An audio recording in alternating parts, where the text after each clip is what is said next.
नमस्कार, अपना बिहार के इस बुलेटिन में आपका बहुत स्वागत है। मैं हूं आपके साथ विभा उपाध्याय और कोरोना संक्रमण के बीच पहली बार बीजेपी कार्य समिति की बैठक होने जा रही है, जिसमें बिहार विधानसभा चुनाव की रणनीति पर चर्चा की जाएगी। बैठक को बिहार बीजेपी प्रभारी भूपेंद्र यादव और पार्टी के बिहार चुनाव प्रभारी देवेंद्र फडणवीस भी संबोधित करने वाले हैं। बैठक में कुछ नेता पार्टी ऑफिस में मौजूद रहेंगे, जबकि कुछ वर्चुअल माध्यम से बैठक से जुड़ने वाले हैं। बैठक से पहले हमारे सहयोगी ब्रिजम पांडे ने बीजेपी दफ्तर में मीटिंग की तैयारियों का जायजा लिया। बीजेपी की पहली कार्यकारिणी बैठक वर्चुअल हो रही है। हम अभी मौजूद हैं अटल बिहारी वाजपेयी सभागार में, जहां ये बैठक की जाएगी। आपको बता दें कि यहां कुछ नेताओं को बुलाया गया है जो फिजिकल तौर पे यहां मौजूद होंगे, बाकी वर्चुअल जुड़ेंगे। जो जहां है वहीं से जुड़ जाएंगे, मोबाइल, लैपटॉप या फिर पैड से कहीं से भी वर्चुअल बैठक में शामिल हो जाएंगे। देखिए, यहां 65 सीट लगाई गई है। सोशल डिस्टेंसिंग का पूरा ख्याल रखा गया है और इसके बाद 65 लोगों के अलावा किसी की एंट्री नहीं होगी। ये तमाम 65 लोग पदाधिकारी होंगे। इस बैठक में भूपेंद्र यादव खुद मौजूद रहेंगे। इस बैठक में कौन कौन लोग शामिल होंगे, कौन प्रमुख नेता होंगे? इस बैठक में हमारे माननीय राष्ट्रीय अध्यक्ष कल समारोह करेंगे। उसके बाद हमारे राष्ट्रीय महामंत्री आदरणीय और बिहार प्रदेश के प्रभारी माननीय भूपेंद्र यादव जी और बिहार प्रदेश के चुनाव प्रभारी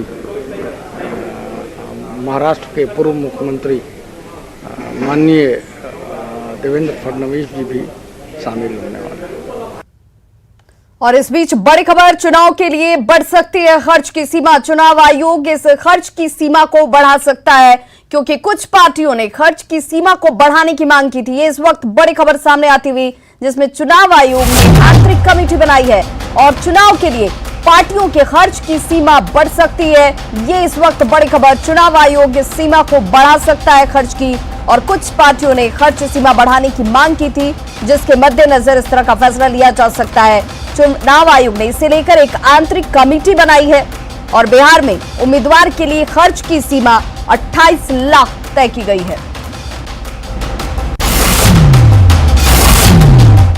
इन दिनों बिहार की सियासत में दल बदल का खेल चरम पर है, खासकर आरजेडी और जेडीयू के बीच। और इन दोनों ही दलों के विधायक अपनी सियासी जमीन को समीकरण के हिसाब से बनाए रखने के लिए दल बदलने से थोड़ा भी गुरेज नहीं कर रहे। वहीं इन दोनों के बीच जारी इस दल बदल की वजह से बीजेपी और एलजेपी के पेशानी पर बल पड़ रहे हैं, और इसकी वजह है परंपरागत सीट।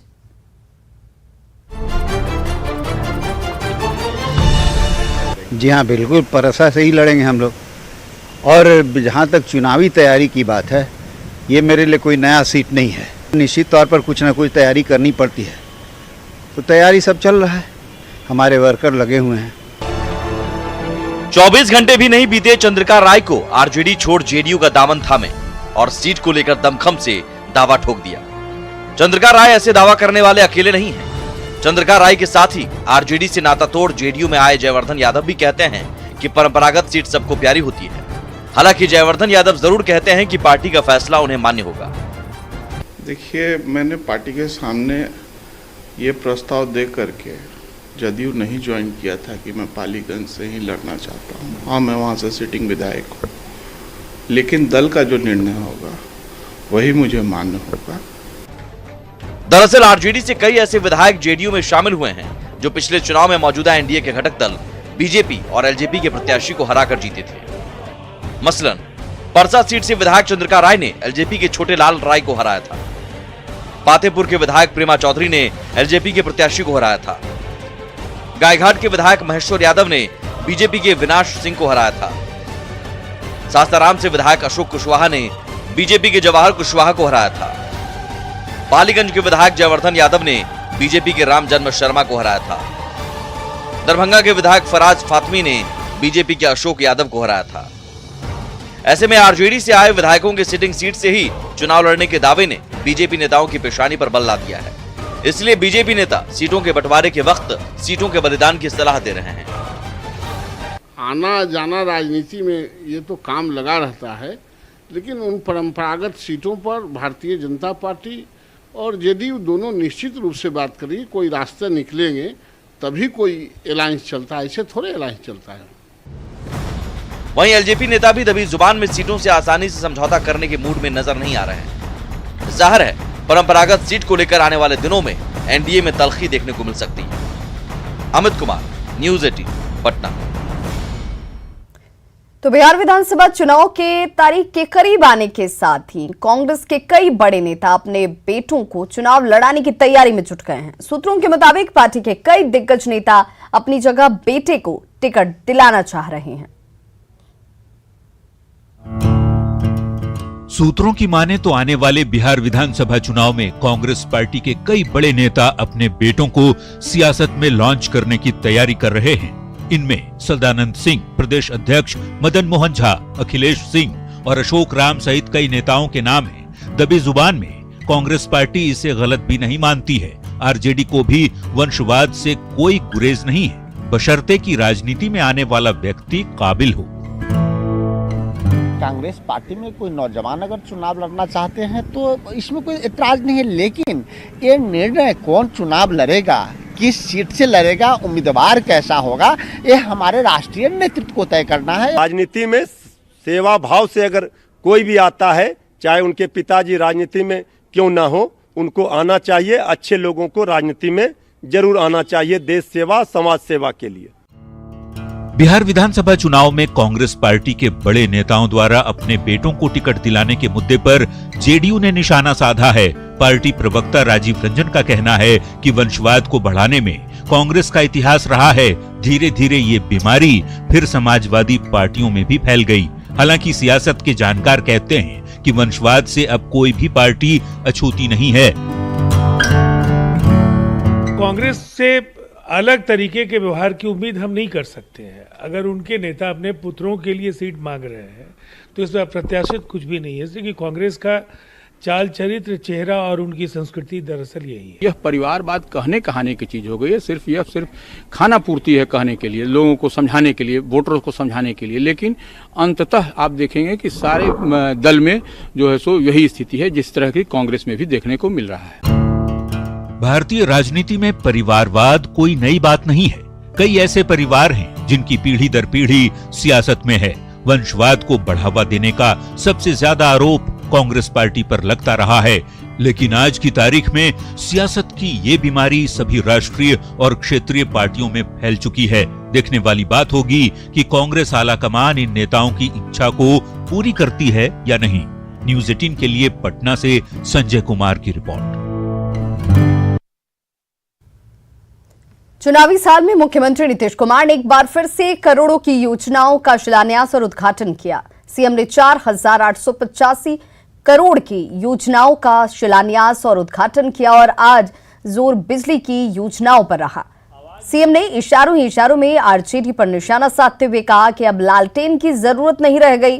साथ ही उन्होंने कहा कि खेती के लिए बिजली का इस्तेमाल होने लगा है और जल्द ही घरों में प्रीपेड मीटर भी लगा दिए जाएंगे। लालटेन, ढिबरी इसी के सहारे न चलता था। अब आजकल लालटेन का कोई जरूरत खत्म हो गया, अब बिजली आ गया।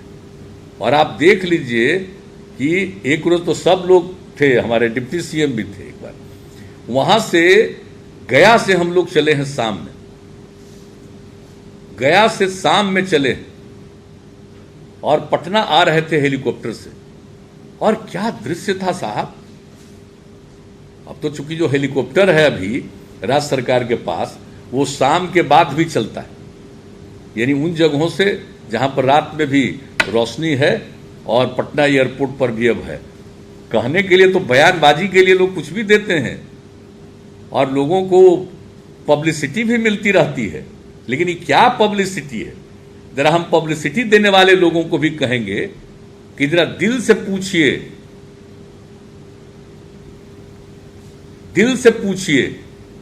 क्या स्थिति थी और अब आज क्या स्थिति है।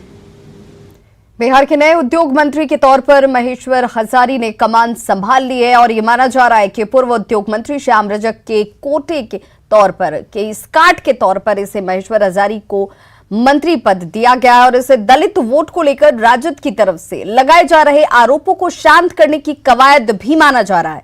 न्यूज 18 से बातचीत करते हुए हजारी ने कहा कि बिहार में उद्योग को बढ़ावा देना उनकी प्राथमिकता में होगा। नए उद्योग मंत्री से बातचीत की हमारे संवाददाता आनंद अमृतराज ने। इस वक्त हमारे साथ मौजूद है बिहार सरकार के उद्योग मंत्री, नए उद्योग मंत्री महेश्वर हजारी। महेश्वर जी, सबसे पहले आपको बहुत बहुत बधाई। लेकिन अब चुनावी बेला आई है, इस वक्त आपको उद्योग विभाग दिया गया है, तो क्या रहेगी प्राथमिकता? देखिए, सबसे पहले मैं आदरणीय नेता श्री नीतीश कुमार जी को मैं धन्यवाद देना चाहता हूँ, मुझ पर विश्वास व्यक्त किए। मैं आभार प्रकट करना चाहता हूँ, क्योंकि जब मंत्रिमंडल का गठन हुआ, जैसे मान लीजिए महागठबंधन में जब बनी थी, तब उस समय में नगर विकास एवं आवास विभाग दिया गया था, महत्वपूर्ण पद था। उसके बाद भवन निर्माण मंत्री बनाए, योजना एवं विकास मंत्री बनाए, और अभी उद्योग विभाग भी दिया गया है। तो मुझ पर भरोसा जिस तरह से किया गया है, मैं उस पर खरा उतरने का मैं विश्वास दिलाता हूं कि उस पर खरा उतरने का कोशिश करूंगा। लेकिन खबर यह है सर कि श्याम रजक जो इसके पहले उद्योग मंत्री थे, जब उन्होंने पार्टी छोड़ा तो और दलित सियासत जिस तेजी से उभरने लगी है, उसको काट के लिए आपको बनाया गया है। देखिए, इंसान के देखिए, जिस तरह से राजनीति बिहार में हुई थी, बिहार में 2005 के पहले कहता था कि बिहार कभी विकास करेगा, बिहार का जीडीपी दर पूरे देश में सबसे ज़्यादा रहेगा। लेकिन एक व्यक्ति की इच्छा शक्ति है, विजन, आदरणीय नेता नीतीश कुमार जी के विजन और इच्छा शक्ति के बल पर आज देखिए बिहार कहाँ से कहाँ तक। वो तो बात आपके मान लिए, चलिए, लेकिन माना यही जा रहा है कि श्याम रजक चूंकि दलित समुदाय से थे और अभी दलित समुदाय से आते हैं, तो उनके काट के तौर पर आपको बनाया गया। नहीं, किसी के कोई काट के तौर पर नहीं थे, अपने कर्म के अनुकूल उनको गुणवत्ता के आधार पर उनको पोर्टफोलियो दिया जाता है। तो आदरणीय नेता नीतीश कुमार जी ने विश्वास किया है, हमारे काम के आधार पर हम उस पर खरा उतरेंगे हर हाल में। जिस तरह से दलितों का सम्मान नीतीश कुमार जी देने का काम किया है, आज तक कोई मुख्यमंत्री देने का काम नहीं किया।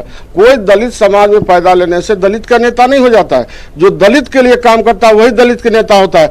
मैं समझता हूँ बिहार में सबसे बड़े दलित के शुभचिंतक, सबसे बड़े दलित के नेता नीतीश कुमार जी हैं। जो संभव हो बन पाएगा, जो किस तरह से हमारे जो उद्योगपति है किस तरह से हमारे बिहार में आवे, हमको हर संभव कोशिश करेंगे जो उनको बिहार में लाने का काम करेंगे। तो ये थे हमारे साथ बिहार के नए उद्योग मंत्री महेश्वर हजारी।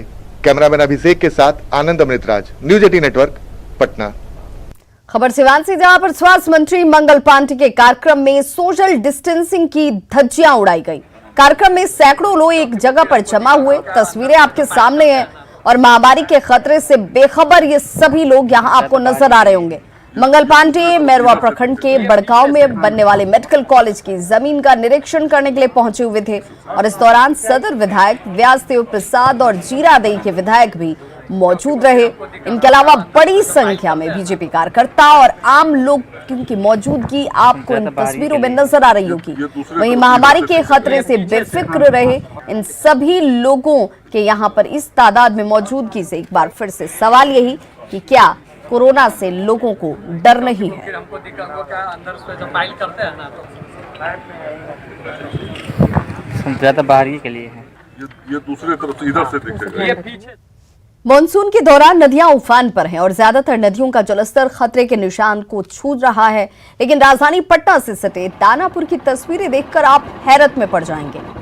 गंगा नदी की उफनती धारा में ये मवेशी पालक भैंस की पूंछ पकड़कर दियारा तक करीब 3 किलोमीटर का सफर रोजाना यूं ही तय करते हैं, वो भी चारे के लिए।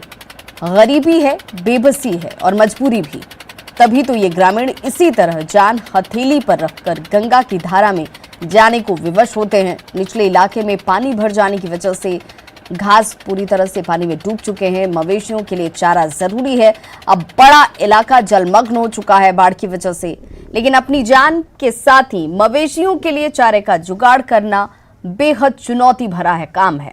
देखिए कैसे ये ग्रामीण जानवरों के साथ तैरकर नदी पार कर रहे हैं। हमारे संवाददाता अमरजीत शर्मा ने इस इलाके का नाव के जरिए जायजा लिया और ये जानने की कोशिश की कि लोगों की ऐसी कौन सी मजबूरी है।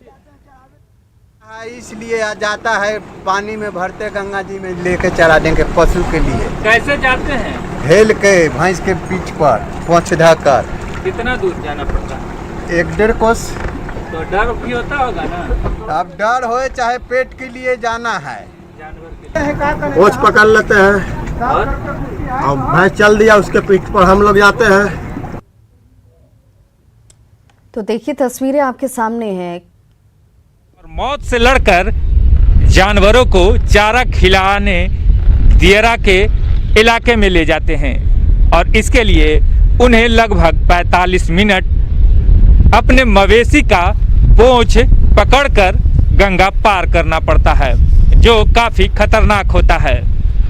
ऐसे में मरता क्या न करता, भूख के लिए और भूख मिटाने के लिए मवेशी पालक अपनी जान पर खेलकर मवेशियों को गंगा पार कराते हैं और गंगा के तराई में जाकर उन्हें चारा खिलाते हैं और फिर शाम को वो वापस आ जाते हैं। ऐसा हर दिन चलता है और ऐसे में प्रशासन को चाहिए कि इनके लिए उचित व्यवस्था करे ताकि इनका ये खतरनाक खेल, खतरनाक आवागमन बंद हो सके। दानापुर से न्यूज़ 18 के लिए अमरजीत शर्मा। तो गंगा ही उफान पर नहीं है, खगड़िया में कोसी, बागमती, बूढ़ी गंडक और गंगा उफान पर हैं और लोगों की मुश्किलें लगातार बढ़ती जा रही हैं। दुर्गापुर गांव में एक पुल सालों से बेकार पड़ा है।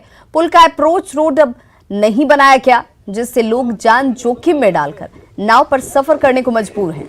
लोगों का ये कहना है कि अधिकारी और जनप्रतिनिधि सिर्फ और सिर्फ आश्वासन देते हैं। नाव पर सफर करने को मजबूर लोगों से बात की हमारे सहयोगी दिग्विजय कुमार ने।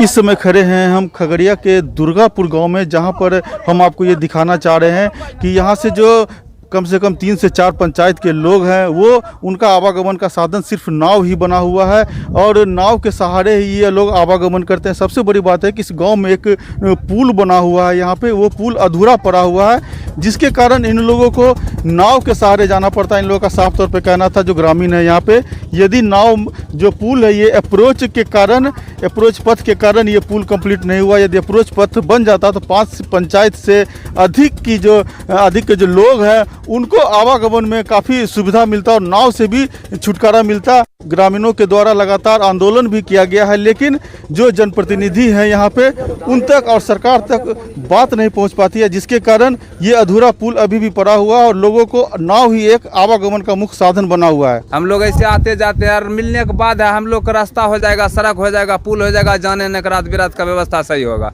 आता है कोई कहता है कि बनेगा अब हो जाएगा, यही कह करके 10 साल समय कट रहा है। आधा को पुल बनल है, इसका कोई देखने वाला नहीं है। कैसो न डर लगता है हिला पर डूबने का, उगने का, कैसे जाएगा नहीं जाएगा। रात बेरात बीमारी होता है, उधरे मर जाता है, कोई साधन नहीं है।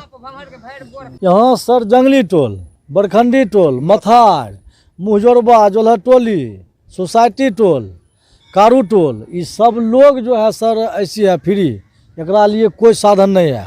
कैसे आप जाते आते हैं? यही लाभ से, दिक्कत से। दिग्विजय कुमार, न्यूज़ 18 खगड़िया।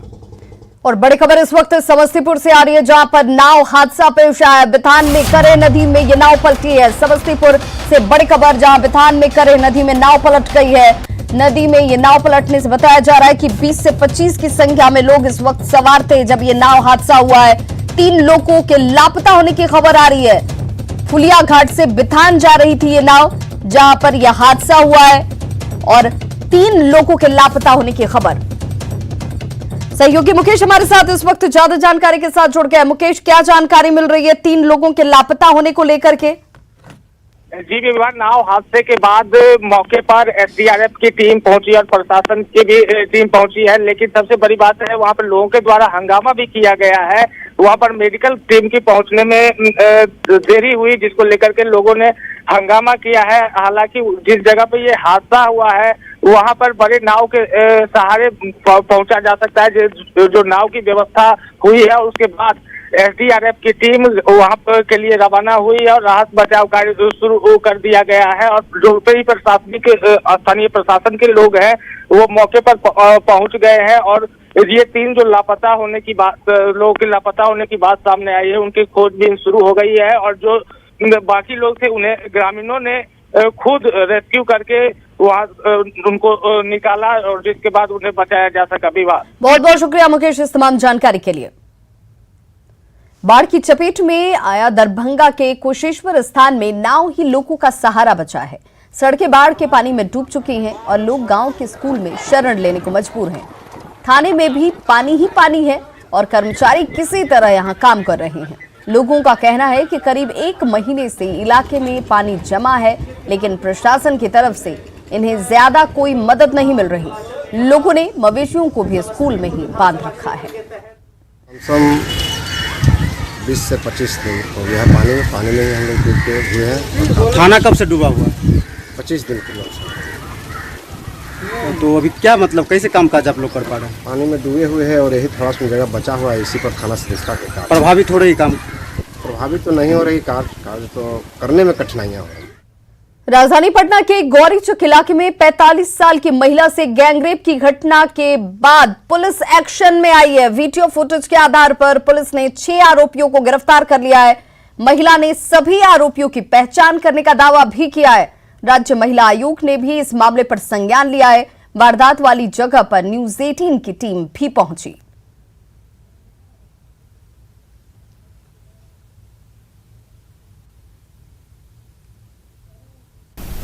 राजधानी पटना के गौरीचक इलाके में मनचले युवकों ने एक 45 साल की विधवा के साथ गैंगरेप की घटना को अंजाम देकर सनसनी फैला दी है। हम आपको उस घटना स्थल पर ले आए हैं जहां पर इस कुकृत्य को अंजाम दिया गया था। यह सिंचाई विभाग का पुराना खंडहर है और यहां पर पहले कभी कार्यालय चलता था सिंचाई विभाग का, और यहीं पर इस घटना को अंजाम दिया गया था। ये बिल्कुल निर्जन स्थान है जहाँ पर दूर दूर तक कोई आबादी नहीं है और न ही कोई आसपास में घर है। सड़क जरूर है जो जहाँ पर इक्की दुक्की गाड़ियाँ चलती हैं, लेकिन इसके अलावा यहाँ पर कोई नहीं है। और यहीं पर मनचलों ने, लफंगों ने इस घटना को अंजाम दिया। शुक्रवार की देर शाम वीडियो वायरल किया गया इस घटना का, जिसके बाद न्यूज़ 18 ने इस खबर को प्रायोरिटी बेसिस पर दिखाया और पटना पुलिस में हड़कंप मच गया। देर रात एसएसपी उपेंद्र शर्मा अपने दल बल के साथ यहाँ पहुंचे थे। देर रात से छापेमारी शुरू हुई और आज अर्ली सुबह तक छापेमारी चली, जिसमें 6 आरोपियों को फुटेज के आधार पर आइडेंटिफाई कर उन्हें गिरफ्तार कर लिया गया है। फिलहाल पटना पुलिस आज इस पूरे मामले का खुलासा करेगी, लेकिन जिस तरीके से इस घटना को अंजाम दिया गया है, वैसे में गौरीचक के लोग शर्मसार हैं, क्योंकि उन्हीं के गांव के लड़कों ने इस घटना को अंजाम दिया है। फिलहाल पुलिस ने सभी आरोपियों से जो पूछताछ की है, उन्होंने अपने अपराध को स्वीकार कर लिया और निश्चित तौर पर पटना पुलिस अब इस पूरे मामले में स्पीडी ट्रायल चलाने की बात कर रही है। राज्य महिला आयोग ने भी इस पूरे मामले में संज्ञान लिया है और पटना पुलिस से रिपोर्ट तलब किया है। सवाल यही है कि हमारे घर की बहू बेटियां और महिलाएं कब सुरक्षित होंगी और कब वे अपने आप को अपने इन दरिंदों से बचा सकेंगी। कैमरा पर्सन मनोज के साथ संजय कुमार, न्यूज़ 18, गौरीचक, पटना। तो खबरों का सिलसिला लगातार जारी, आप देखते रहिए न्यूज़ 18 बिहार।